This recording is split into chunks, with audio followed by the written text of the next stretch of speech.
Thank you very much, Judith, for your time. Obviously, according to the name of your organization, Kuzondlula, meaning this too shall pass, obviously it's to also motivate the pupils that you deal with. Tell us about the stories that you've heard from pupils who, for instance, failed matric and thought that life is over. Basically, there's obviously losing hope in failing your matric and everything else. But we are that organization that actually is assisting the youth, because that's why we started this program, the organization, if I may say.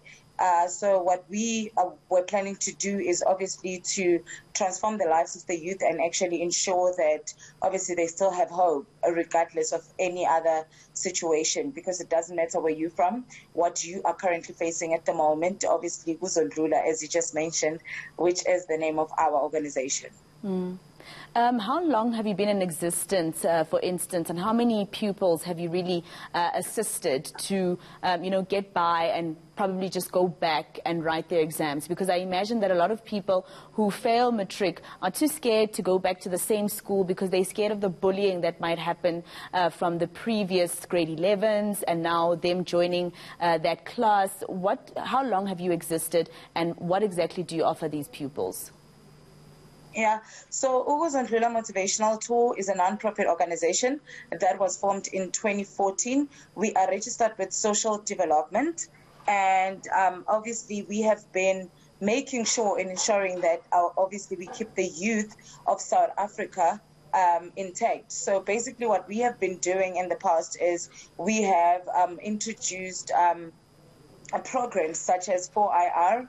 We have introduced entrepreneurship. We have introduced, obviously, motivational tours whereby we go to schools. We do back to school each and every year to ensure that, obviously, we still motivate the youth of South Africa to actually go back to school and ensure that bullying will always be there. People would never understand you for who you are or where you're from and what you want and how you want to move on in future.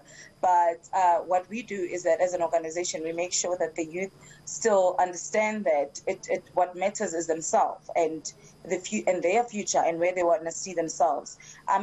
Failure is nothing to get back to. It's something that you can move forward from, and obviously make sure that you continue being the person that you should, following your dreams, if I may say.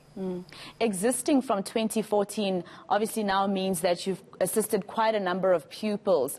Can you tell us the positive stories that came out of the work that you do?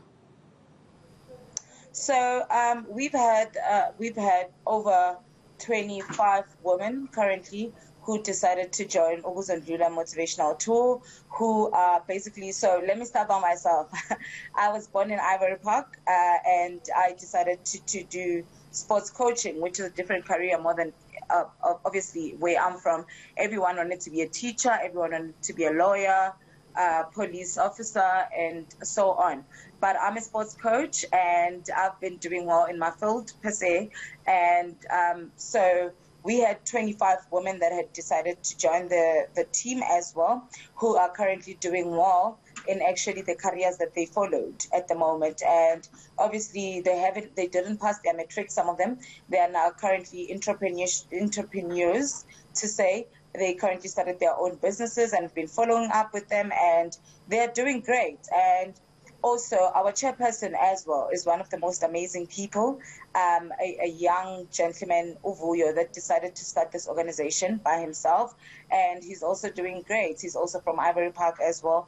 And so those are some of the stories. And to go in depth, obviously, you'd have to follow us on our social media page to understand the stories and where they're from. All right, thank you very much for your time. The Kuzondlula director, Judith Rathethe, speaking to us then.